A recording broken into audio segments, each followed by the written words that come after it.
Welcome, and thank you for joining the Green Chemistry Education webinar series of Fueling Fall Investigations with Green Chemistry. My name is Kate Anderson, and I'm the Director of K-12 Education here at Beyond Benign. We're a nonprofit organization dedicated to green chemistry education from K-12 through higher education.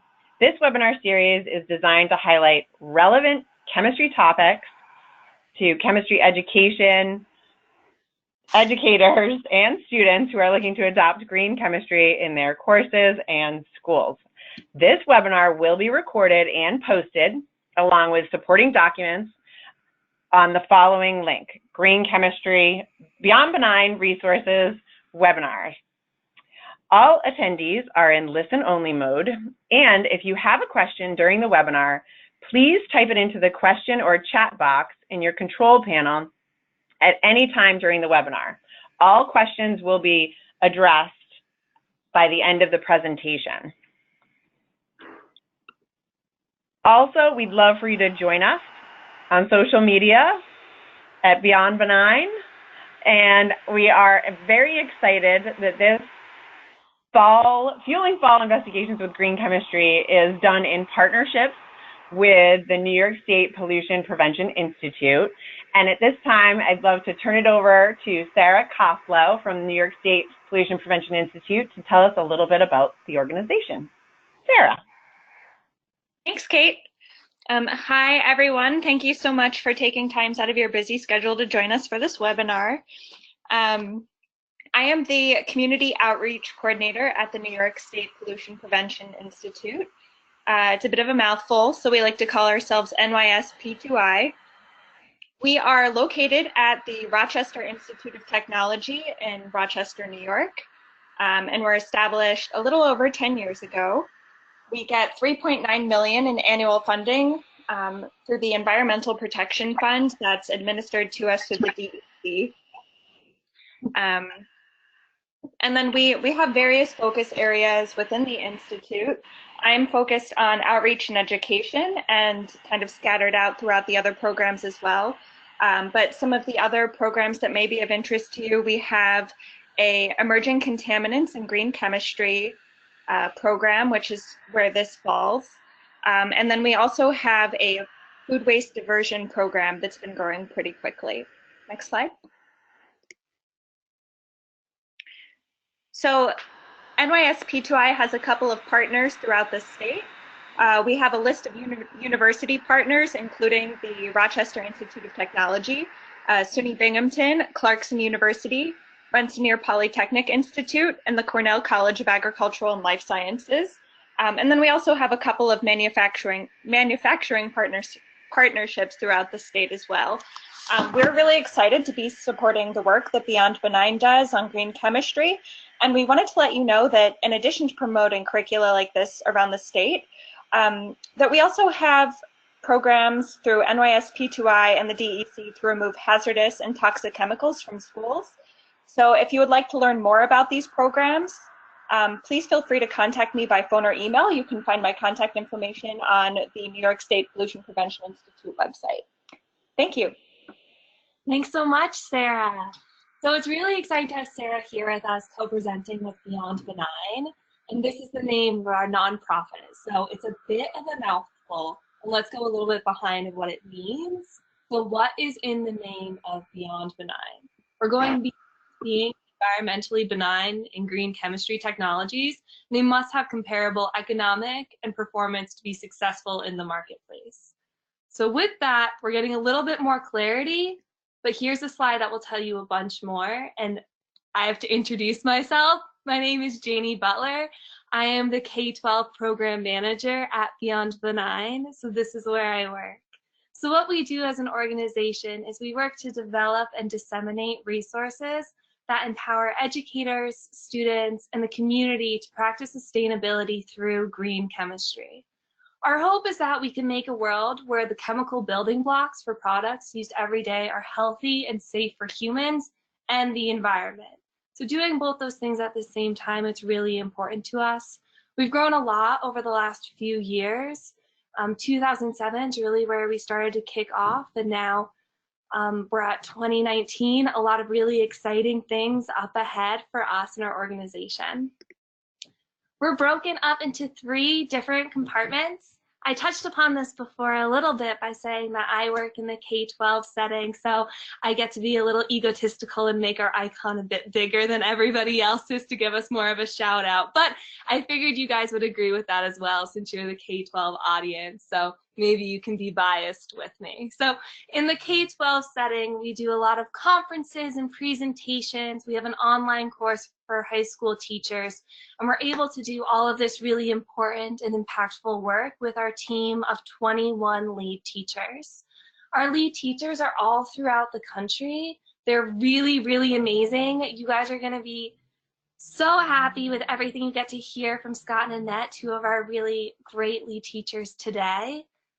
So they're all spread out. They're really the ones that are the powerhouse behind the work that we do, and they provide great insight for what's best for the classroom and how green chemistry fits in. On the 2 other sides, you'll see that we also have a community engagement program where we're able to do a few more outreach activities, be with students a bit more hands-on, and see how they're able to learn green chemistry and what it's like at more of that ground level. We also have a higher ed section with a lot of colleges and universities. We just passed having 60 colleges and universities signed on to incorporate green chemistry in their teaching or in their labs or in different implementation practices through their schools.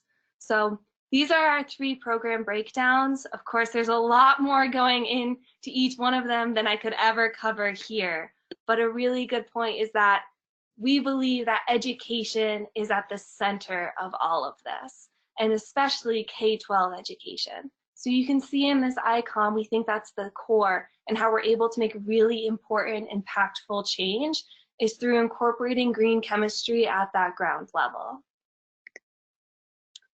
So now that I've thrown around this word a lot of green chemistry, it's probably about time that I define it.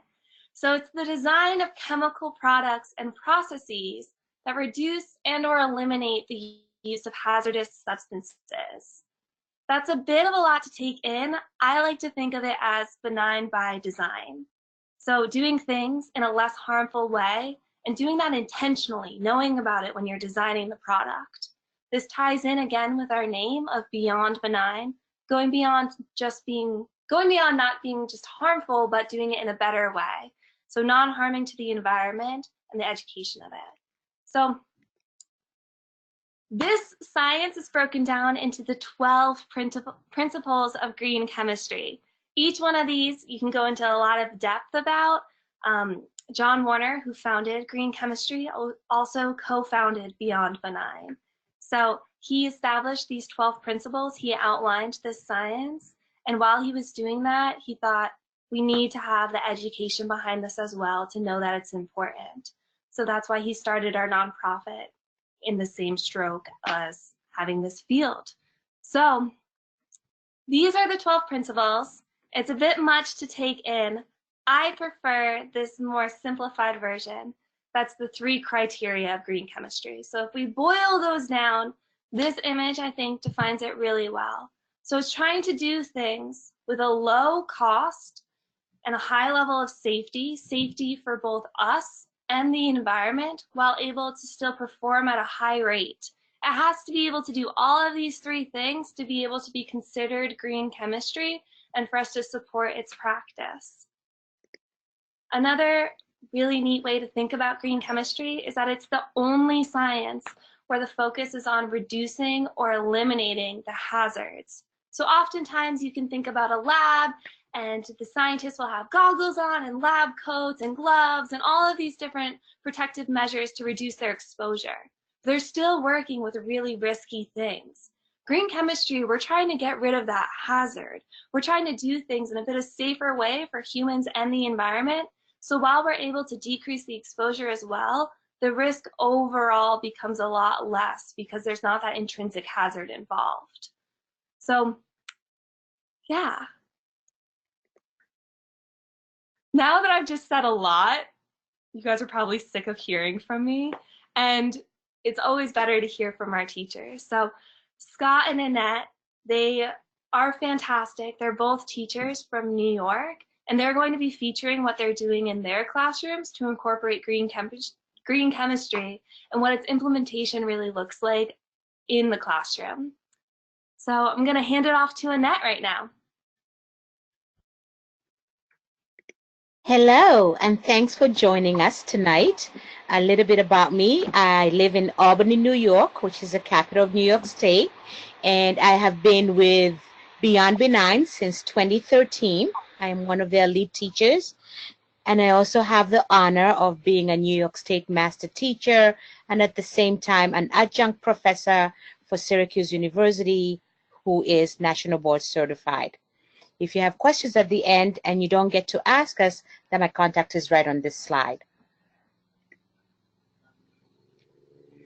So I became involved with green chemistry back in around 2012, where there was a summer workshop offered for high school teachers to teach them and equip them with technology and ways and means in which they could do green chemistry with their classes.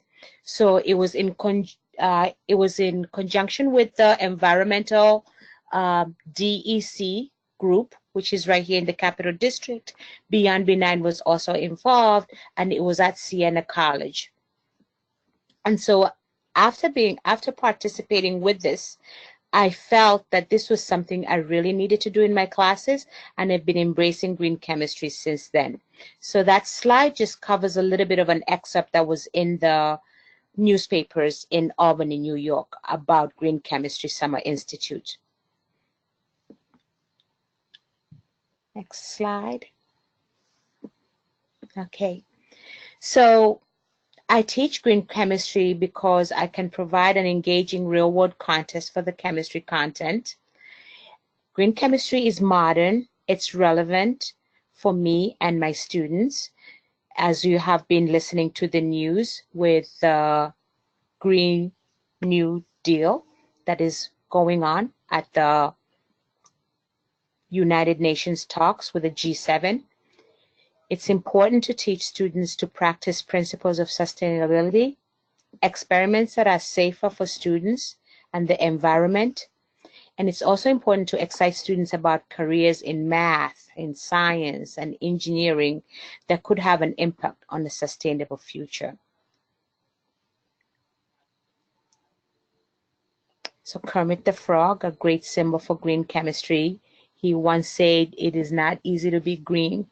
But once you enroll in any of our classes, you'd see that it's actually really easy to be green and to practice greener practices, because that is the safe way to go. So in the next slides, I'm going to share with you some of the things that I find important and I cover with my students. To add on to what Janie just told you, and this slide kind of shows what is green chemistry and why is it important. So innovative chemical technologies that reduce or eliminate the use of generation of hazardous substances in the design, the manufacture, and the use of chemical products. You want to be sustainable in your chemistry. You want to make sure that you're preventing pollution. You want to design for degradation so that there's not an amass of hazardous materials in our wastelands. And you also want to make sure that you're using something that's renewable, such as feedstock. Next slide. And these are the musts for a green chemistry in a high school lab. You want your labs to have low hazard. It's good to do the green chemistry because the supplies must be widely available. Household products do not need to be brand specific, so you can use any one of them. You also want to make sure that your supplies must be inexpensive and they're easily disposed of. For example, right down the drain or into the trash can without any concern. And then you have to have them have easily legible labels with active ingredients listed and quantified. And what I mean by that is that so that you can do an analysis on one of the chemical reactions that you have done, you need to be able to know how much is represented in each of the quantities. So on the next slide, here's an example of the household products that you must have. These chemicals that I have put here, I can easily get about 12 labs out of these same materials. It's also nice for students to see that, oh, I have that at my house. I didn't know it can do that. Oh, it opens a conversation at home. It gets parents interested, and it lets your students know that you are thinking of them before you practicing any of the scientific experiments in your class, because you want them to be safe and you're also safe, but in the big picture, we're making the environment safe too. Next slide.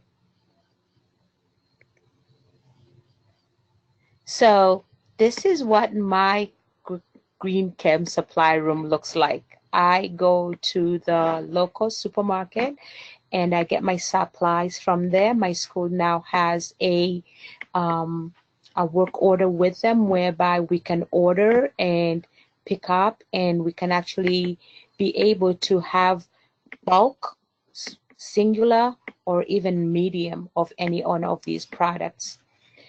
So when we do green chemistry, I always challenge my students to evaluate the sustainability of the materials that they're using. And so they have to research the toxicity of the material that they're using. And that's when we expose them to using MSDS sheets. Next slide.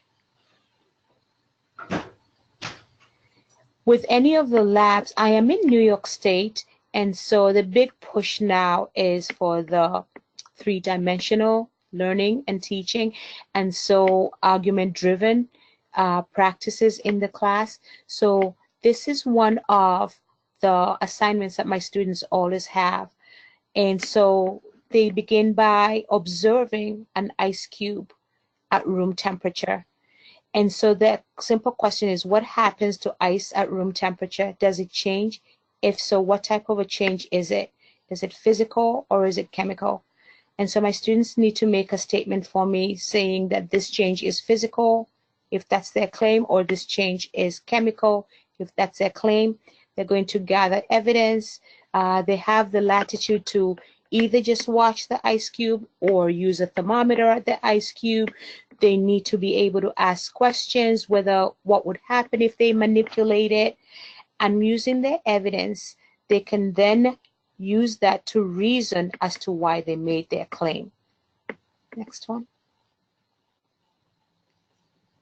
So I'm going to talk about a few of the practices that we do. So in the first lab, this is a Beyond Benign lab, and it's on the beyondbenign.org website, and you can get all of the labs that are written there for you, and you can download them and tweak them any way you want or use them as is.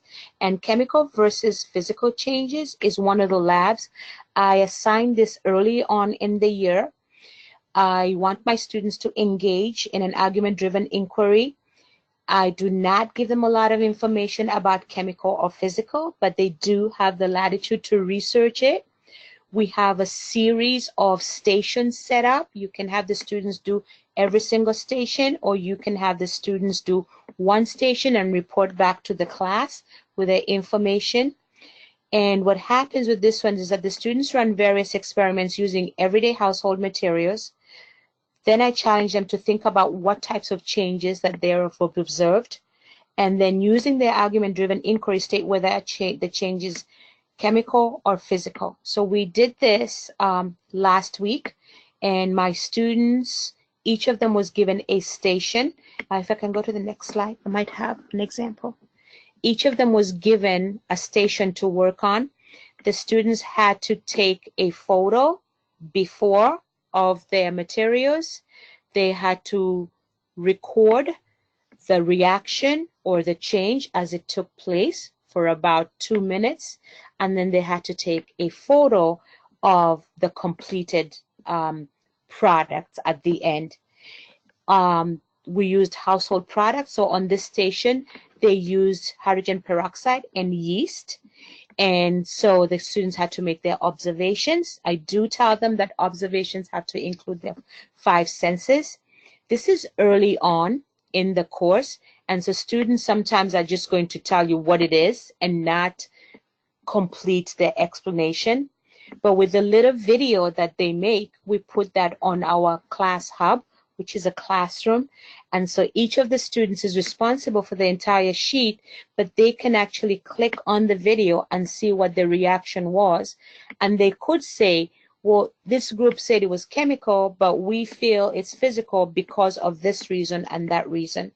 So what these students did is that they checked for odor, they checked for the color, they checked for the texture, and then they did a temperature change, and they wrote down their observations, and they came up with chemical. On their other sheet, the one was with the claim, evidence, and reasoning, they claimed that it was a chemical because they feel that the bubbling produced a gas, which is a new product, and that the temperature going up was caused by a chemical reaction.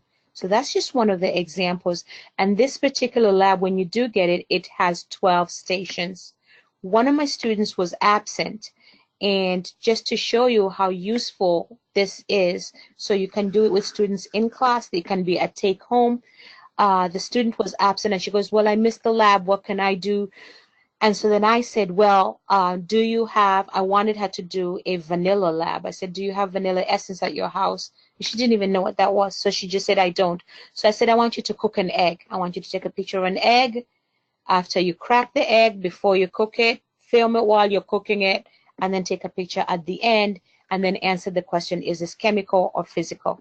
So just to extend the scope of green chemistry empowers these students to say, hey, I'm doing chemistry at home. Makes them comfortable. Next slide. One of the other reactions was a precipitation reaction. I have not told my students what that is yet, but I just wanted them to write their own observations and make a conclusion.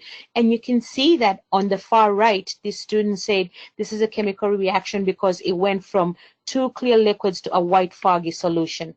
And that's actually good for me. There is a misconception in their response, because the term solution is misused. We will refer to that later, but I can see that, at least they're testing materials and being able to draw conclusions from them. Next slide.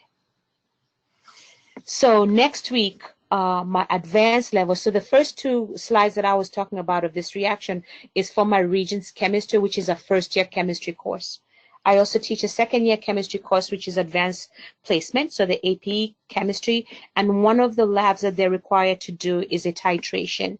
And so green chemistry and Beyond Benign actually have this lab where you use wood ash, because wood ash is a great source for sodium hydroxide. And you can see that the students can make a mixture of water and wood ash, and then they filter it and collect they collect their filtrate, which now has sodium hydroxide in it. And then you can use red cabbage indicator to titrate this with a standardized solution of something that you have in the classroom. So in this particular one, for green chemistry, we are using the potassium hydrogen phthalate, which is the KHP. And I'm really excited that we're going to be doing this because the kids are all bringing in different ashes from different homes. So it will be nice to see the amount of base that each of these different sources have. But again, just saying green chemistry, students feel empowered when they can participate and bring something from their home and also feel safe trying it in their homes. Next slide. So the replacement labs that you do are going to be less hazardous. They're going to follow principles, the 12 principles, and they have real world context. So context, just like I just showed you in the previous slide, where you saw that students can do a titration using wood ash from their fireplaces. So in this particular lab that you're looking at, it was actually a measurement lab. And this is actually not from Beyond Benign, but this one is one of mine. And it was just a measurement one whereby when the students are done, and we were just using natural dyes, we used blueberries, cranberries, and lemon, fresh lemon. But when the kids manipulate them and they go back and forth where they end up with the same volume, they end up having a rainbow. But it's just a nice way. You can see happy faces everywhere, and even our principal is in the photo. Next slide. Okay, so it's always a process, you know, that just continues. It's on a continuum. I still have goals to continue to support my colleagues at Guilderland High School, where I teach. There's 7 chemistry teachers, and we have a little bit over 350 students in chemistry each year for their first year chemistry, and about 150 in their second year chemistry. And so with this resource from Beyond Benign that's provided for teachers and by teachers, my goal is to provide all students with a green chemistry education. So this is what we know. Green chemistry fits into the New York State curriculum. I know that it's also aligned with the NGSS, and green chemistry criteria addresses the cost, the safety, and the performance that Janie talked about. Safety in the lab is of utmost importance. Household products can be used as a safer alternative, and household products are affordable. And last slide. And thank you. And now let's hear from Scott. Hello, everyone. How is everyone this evening? I hope you're doing well. My name is Scott Carlson. I'm one of the lead teachers with Beyond Benign. I teach AP Chemistry, Environmental Science, and Regents Chemistry. I work at William H. Maxwell High School for Career and Technical Education in Brooklyn, New York City, and I'm an adjunct lecturer at New York City Technical College as well. Been working around with chemistry for about 2006. In 2014, I actually got an interesting call from my principal I wanted to share with you. He asked me quickly, he said, "Did you do the Rainbow Lab?" And I asked him why. He said, "Whatever you do, don't do the Rainbow Lab." Of course, I replied to him naturally, "Of course, sir, I won't do the Rainbow Lab." And then I hung up the phone. Upon hanging up the phone, I looked at my students and said, "You realize we already did this one a few months ago."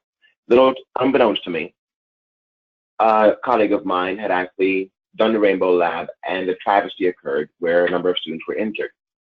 This is a lab that I had faith in for the majority of my career. I had done it with my students time and time again with no ill effects, but I was given pause.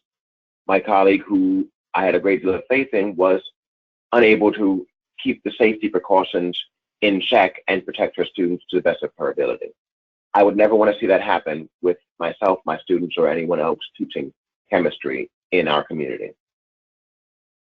That spring, I had an opportunity to come up in 2015 and attend what's called the Train the Trainer workshop at SUNY New Paltz, and I was actually trained by the woman you heard from a moment ago, Annette Sebuyira, on utilizing green chemistry lab replacements for green chemistry, and I've been hooked ever since. Studying NGSS, studying New York City, we had to be able to find a way to reach our community, and green chemistry was the way to do it. A little bit of background about New York City. Big numbers. We are one of the largest school districts in the United States with 1,135,334 students, and the vast majority of them come from economically disadvantaged circumstances. A lot of them have individual education plans and receive special education services, or what we call integrated student services. With that in mind, we also are in schools where majority of the time there's only one chemistry teacher for a number of students. I myself am in a school with about 412 students, and I am the only chemistry teacher on site, and there is no lab technician. I'm also preparing my own labs. Green chemistry was a godsend because all the materials are purchased online or at the store down the block, and I can prepare for my laboratories periods before I have to see my students walk into it. Because of that preparation time, I'm able to give them a lot more autonomy. I'm going to talk about that later on. Talking about the vast majority of the topics that we end up getting into in high school chemistry, I know a lot of people are from different areas, but almost everything you could want to talk about in your curriculum, there's a lab for it done by or in association with Beyond Benign that reduces the material cost, reduces the atom economy of the actual materials used. These are things you can trust your students with. These are things you can bring to your students in the classroom. So, next slide, please. One of the things that in my New York City program, we follow the following curriculum, where we go from macro to micro with applications. So in the fall, I'm doing physical behavior of matter up until the beginning of the mathematics of chemistry or stoichiometry. With that in mind, we are covering what's preparation for the New York State Regents exam.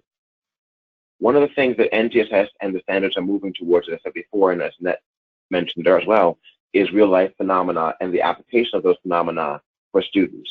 Students have a hard time getting the abstract to the concrete, but when they're seeing things that are items they've seen in the store, items they've purchased, some of them they've eaten, some of them they've actually had discussions about because they're part of their daily lives, all of a sudden chemistry becomes not this esoteric subject you're learning in school, but an actionable piece of their culture. So as I said before, fall focus is on physical behavior of matter. We're able to do the inquiry labs, exothermic and endothermic. I also do a preview lab, which is the footprint of a chemistry teacher, where students are able to see the actual carbon footprint and the environmental impact of a typical chemistry lab. And I give the students a chance to debate. And of course, students come in saying they want to see the explosions, they want to see the drama, and they do this with this idea that that's all chemistry is. But once they actually get a chance to see things like the biomimicry lab, where they compare animal physiology and chemical reactions in metabolism to the actual actions that happen in the laboratory, all of a sudden it becomes real world. We also do our own version of the flame test lab, which is actually being modified because we are always a work in progress to meet the NGSS requirements. And I do a lot of revisiting of labs. So I will be doing the exothermic and endothermic lab in physical behavior of matter, but then revisiting it again in the kinetics and equilibrium unit in the spring with calculations added as opposed to a qualitative measurement. Next slide, please. So in the picture you have here, you have a couple of few of my students working on the endothermic lab, and you'll notice they have a piece of liver leveling in front of them as well. My students come from the urban setting, and they have a lot of experience with varying foods, things like livers from lamb, chicken, etc., things like pixie sticks, which is one of the other components of the exo and endothermic lab. They always ask, unfortunately, for pixie sticks on their way out, not to remind them how the laboratory is not the place to eat your laboratory materials. But the fact that it's something they are excited about and they're interested in even discussing it outside of the classroom is something I'm extremely proud of, because I work with a large special education population, and I work with a large, as I mentioned before, economically disadvantaged population, whereby if they didn't see it outside the classroom, they wouldn't see a point to studying. They wouldn't see a point to bringing relevance. They wouldn't see the connections, and luckily they can. So in this slide, you see some students who you might not normally expect to get excited about chemistry really actually working down with it. Next slide, please. With that in mind, they're still able to make the connections and follow all the proper procedures in many ways to the typical laboratory setting. They've seen this lab before in different iterations, and they're able to make a spiral connection to the living environment curriculum or the biology curriculum, depending on your curriculum in your state or area, whereby they are doing the metabolic reactions in catalysis, and they're mixing liver with hydrogen peroxide, they're doing the splint tests, and they're actually trying to record what's happening regarding the nature of the chemical reactions outside of the biological connections and connotations. That being said, in that action, they've already connected several different layers of different curricula that are all tested, because we have in New York State, we have a living environment, or formerly known as the biology regents, where they're tested on this skill. So students who are taking remedial classes have a chance to catch up using the chemistry laboratories as a jumping off point as well. With that in mind, they get to see how phenomena reflects in the real world. They get to see how candy becomes part of chemistry. They get to see the spiral curriculum, and all of a sudden, something that wasn't part of their life to this next 5 days.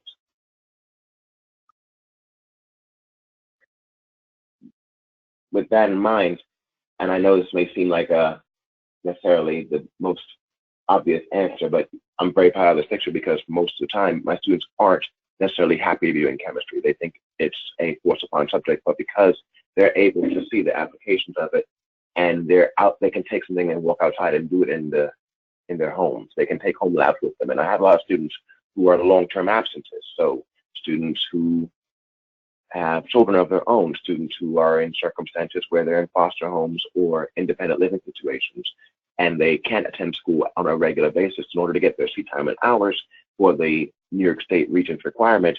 Oftentimes they are required to take things home with them, and for the first time I can give a kid a care package of the quote-unquote laboratory materials they can do at their leisure and return to me with complete write-ups, and they'll be able to receive credit for their courses. So I came to green chemistry in large part because of its applications. I came to green chemistry because of its ease of purchase and the ability of my students to access it, whereas in typical situations, they wouldn't necessarily have been as excited about it. Thank you. Awesome. Thank you so much, Scott and Annette. That was really fantastic. And look, there's even another photo. It's really great being able to see your students do these labs in action. I always love seeing that.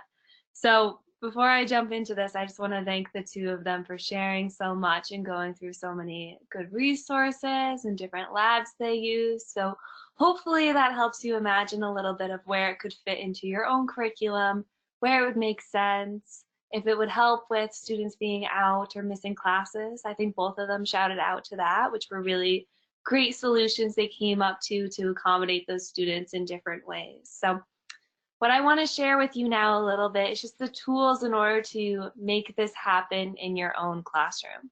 So where to find the labs. What I touched upon before is Beyond Benign. We're a nonprofit. We really work to try to get the word of green chemistry out there and into as many classrooms as possible. We believe green chemistry education is going to make a lot of changes, and we hope to have it in any classroom that's able to. We do that by having all of our curriculum free, open access online.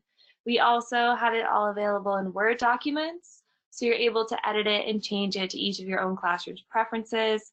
We do that because of our team of lead teachers, and we hear from teachers all the time that these are the things that help and that make it easier to implement and plug and play a little bit. And so it's all NGSS aligned and ready to be used in your classroom. So I can talk you through a bit of where you'll be able to find these resources. See, resources. This is what our website looks like. I encourage all of you to go check it out if you haven't already. There's so many things on here. You can really go down a bit of a rabbit hole, and I highly encourage you to. I think you should. But I'll talk you through a bit of where to find the high school curriculum. If you click along this top part, you'll see the curriculum pop out. Underneath that, you will see high school. That will bring you to a page that looks like this.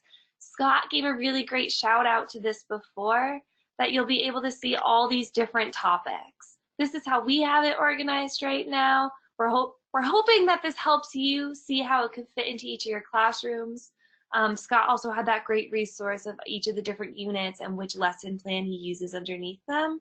So what we also have, if you keep scrolling on this page, is that you'll see the curriculum summary. You can download this also as a PDF, so you can use it as a reference when you're looking at what labs you might be able to replace, or if you're thinking about just adding in one and then maybe the next year adding in another one of how it would work out.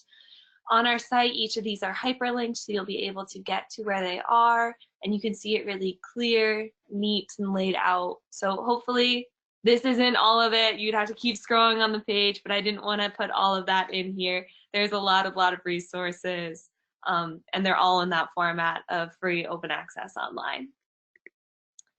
The other thing that I just wanted to give a shout out to, thank you all for joining this webinar, and hopefully if you found this, you know where our webinars live. There's a little change to this page underneath events. We also have webinars now. But on professional development of our site, you can see what else we're up to. So we have, as I mentioned before, teacher trainings in various locations. If you keep scrolling on this page, well, first you can see Scott on it, so that's pretty cool. If you scroll on this page down a little bit, you'll see that we have our teacher trainings, online courses, also our lead teacher program. If you're interested to hear more about that, or maybe find a lead teacher that's near you in your area, I cannot emphasize enough how much the lead teachers are really the heart and soul behind a lot of this great work, and they are one of our best resources. So if you're somewhere or curious about how to start, Annette and Scott are fantastic people to reach out to. They really are. We also have the rest of the 19 people in our team if you feel like you read their bios and it's relatable or something along those lines. They teach similar subjects to you. You can find all of that under the Lead Teacher program. You can also see the upcoming events that we're up to. So I don't know if Scott or Annette is unmuted right now, but I want to give a little mini shout out to Annette has an event coming up in the next few months, right? I think it's November. Annette? Yeah, hi. Hi. Yes, I have an event coming up, and I will be working with the State Science Teachers Association of New York State, STANIS, at Siena College, where I started with the Green Camp, where I met Beyond Benign people, and I'm going to be doing a program on how to implement green chemistry into your curriculum. Yes. So I'll be encouraging teachers to bring some labs that they want to green, and I'll also be showing them what Janie has just shared with you.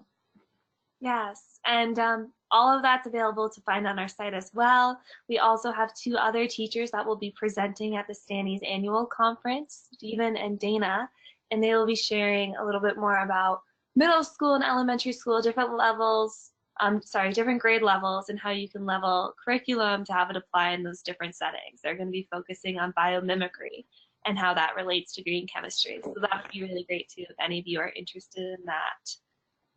So, great. I want to open the floor up for questions for a little bit. I know I threw a lot of information out to all of you guys, and Annette and Scott did such a great job sharing what it's like in their different classrooms. I'm sure there's many questions for them as well. Great. So yeah, if you have a question, please feel free to go ahead and type it in the question section, and we'll do our best to address it. I do have one here, and that is, and Annette, I know you sort of touched on this, and Scott too, but maybe you can elaborate a little more of how you bring in current events into your classroom, maybe related to bigger issues of sustainability and certainly, you know, climate change. There's been a lot in the news lately. So how do you bring that into your classroom, and what does it look like? So what I did this summer is I asked my students to do an introduction email to tell me about themselves and what they were doing, just for me to break the ice and know them.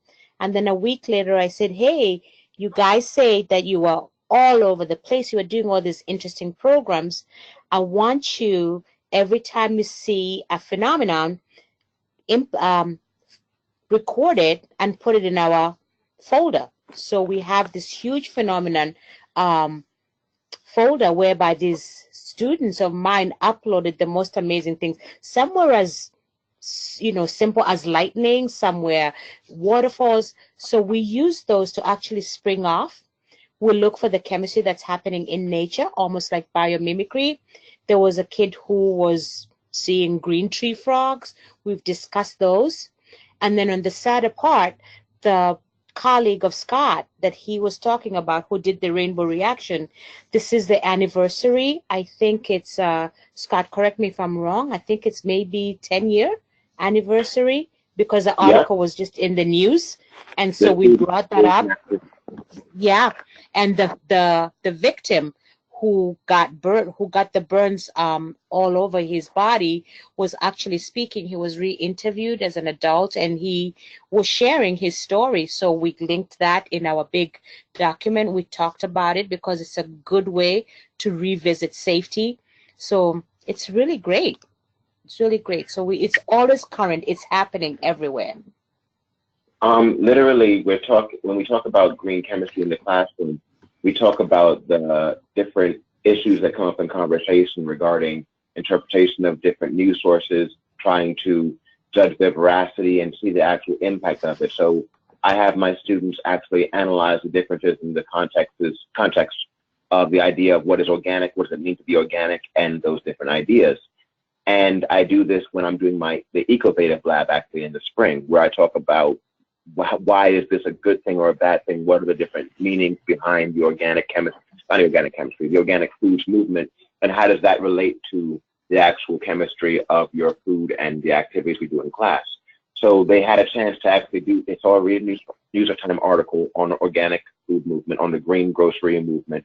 They have a unit on what the science of carbon is, an overview, and then they have to prove and defend an argument whether or not that's appropriate. And then the final part is they build something using an organic material, and they have to reframe their arguments after having built the Ecovative, we call it the Ecovative engineering process. So a little background on Ecovative. Ecovative is a mushroom material that basically you grow, and it has properties very similar to polymers, a polymer plastic, and you're able to do things with it to shape it into different constructions. Students get to do this type of paper mache almost-esque activity and exercise the 7 E's principle of the engineering process with the phenomena from NGSS and bring it back. Also, we talk about the different dilution points, and one of the labs, I don't think it's a Beyond Benign lab, but if anyone wants it, you can contact us and I'll be more than happy to find it, where we use the different salts that are used during the de-icing in the winter. It's a de-icing lab, and I think Annette, help me out, is that on our site, the de-icing lab, the de-icers lab? No, it's one that's been in the process of going up. I think you and Rax are supposed to. Not yet. Okay. Mm-hmm. Okay, well, pending, that will come out, but Yes. one of the things about... I'm sorry? I'm just joking over here. But Yeah. sorry, train of thought. So one of the things that's happening in nature right now is we are oversalting our food, but backwards. We're not oversalting our food at a table, we're oversalting our food in their crops, because the water table is so low and the roots are so low of the food stocks we use, that the ion concentration is so high, it's actually dehydrating the roots because of the different rates of dissolution of salts. And so in the laboratory, I get to bring out the calcium chloride and some of the other salts that we use to de-ice our roads in the winter, and I have them do the solubility and colligative properties of them. And the great thing is they can throw it down the drain when they're done. I don't have to worry about hazardous issues because it's all green. And they get to do this experiment. I get to give them free reign to make their own generated inquiry experiments and test their own hypotheses. You have no idea how powerful it is to be able to give a kid a set of components and say, you tell me what you want to do, and you have fun with it, and you tell me what your results are. Because the last thing you want to do is give a kid with creative imagination who's been constrained in every other aspect of their life a cookbook lab to say, follow these steps and let me know how it turns out for you. That's great. Thank you so much, Scott. Awesome. And sorry, this is Kate. I'm just going to chime in really quickly about that road de-icers lab. So the lead teacher team has been doing some great modifications, but there is a road de-icer lab currently that is, and it's actually in partnership with Flynn Scientific. So I'll just make a quick plug that we do have 4 labs that are green chemistry based labs that have kits associated with them that you can order from Flynn, and they were all sort of based on labs that were developed in partnership with faculty and with teacher teams that highlight green chemistry principles. And it also, some of them are a little bit specialty, so it allows you to sort of get access to those couple of specialty items that are needed. But the road de-icers, to Scott and Annette's point, it's salts. It's using salts, and, and looking at a comparison with radish seeds. So yeah, wanted to chime in on that. Janie, did you have another question? Oh, actually, I think I have one more question here. And this has to do with students. So students and how, so the question reads, how do students feel when green chemistry is integrated into there into the classroom. And I know that you guys have kind of spoken to this a bit, but maybe if you want to elaborate a little bit. I can tell you. Oops, Annette? sorry. Okay, so I could tell you that the best complement or the best scenario that I have had with green chemistry is, first of all, my students have an advantage because that's all they know. They haven't done any of the hazardous waste. So since I started in 2013, we've only done green chemistry. But we did have a student transfer to our school in 2018, and they transferred in January. And so in New York State, you are required to have a certain number of labs in order to qualify for the Regents diploma. And so the student had to bring in a folder of the labs that they had done. And when we were doing our labs, he kept on asking, well, how come you guys don't use the sulfuric acid and the potassium permanganate? And I said, we can do all that on paper, but our skills, what we're using here is something safe for you, safe for the environment, and without waste, with minimal waste, if any. And in May, he wrote us a little note saying that how grateful he was that he had transferred because he really feels safer in the lab because he'd been very phobic of labs, either because of too much heat or he was afraid about the chemicals because it would tell you in the beginning of the lab how much danger the chemicals caused. So that's a really good marker for me to show that we're moving in the right direction. I love that story, Annette. That's Isn't it great? Yeah. I love that. Yeah. Like Annette, my students have been full reaction chemistry agnostic. They don't necessarily have a chance to see the more hazardous labs because all I do is green chemistry and green chemistry iteratives. With that in mind, they do sometimes ask me, well, why aren't things blowing up? I saw this lab online. I saw this lab on YouTube. Why isn't it doing this? And what's great about it is I give them, one of the first things I do is do the biomimicry and the footprints, and they understand the parameters that I've set up for my laboratory. When they want to do a lab like that, they have to go back and find a way to get it done with the parameters of green chemistry. And if they find a way to do it, then that'll just give me inspiration for when I get a chance to go back and try to revise or work on a green chemistry laboratory of my own. With that in mind, they get the same experience and they're just excited because, like I said, the most dangerous thing in the laboratory isn't always the most fun. And as Annette's example exemplifies, students are more pleased when they get to be able to have their hands on and have them more freedom in the laboratory. Green chemistry allows us to do that. So what's green, to answer your question, what is students' reaction? Students' reaction is trying to make what they thought chemistry was align with what chemistry is, which has always been their reaction. And once they recognize that one of the main ideas behind green chemistry is that all of chemistry takes place in the environment at safe temperature, room temperatures, with water as a solvent in biochemical processes. So it's already happening, and now you're seeing the transparency of it in the classroom laboratory that reflects what's happening in nature. And for that, some kids, and most kids I work with, that's a phenomenal experience, and they're more pleased with it because now they walk outside and they walk into their college experience. And a lot more of my students now who graduate and go into science are going into the biochemical field as opposed to biomedical because they're looking for a way to make transitions between the physiological reactions that we discuss in class and the actual reactions they do in their professional work. That's fantastic. I love hearing that.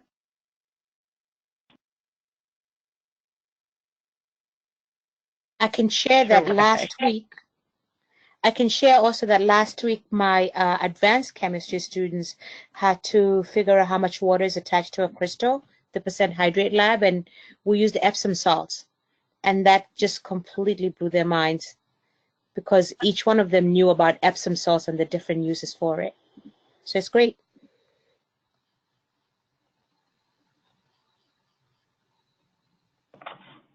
Fabulous, Annette. Thank you. Janie? Awesome. So I'm guessing there's no more questions, or if there are, look at this. You can connect with us in different ways and let us know if anything else pops into your mind. Here you can see where our website is, beyondbenign.org. On there, you'll be able to see all of our lesson plans. Hopefully, you'll be able to navigate the website a little bit easier now that we've talked through it a bit, but you can always reach out to us. We love to talk about this. We really are excited whenever we hear that there's another chance that we can have green chemistry implemented into a new classroom. Here's our Facebook, as well as is our Twitter. That is where you'll find a lot of the latest and greatest news in green chemistry, and specifically green chemistry education. So these are really exciting things. A lot has been happening, especially in just the last few weeks. So it's exciting to be on the cusp of a really, booming field of green chemistry. So connect with us in these all different ways. And the last thing I want to say is a thank you for everyone who listened in. A big, big, big thank you to Kate for organizing this, keeping us in track, and Scott and Annette for sharing their stories. On our site, you'll be able to find all of our webinars, the upcoming ones and the ones that we've already done. You can see the archive. Also, sign up for our quarterly newsletter, and you'll be able to hear more about when other webinars are coming out. So both of those links are there.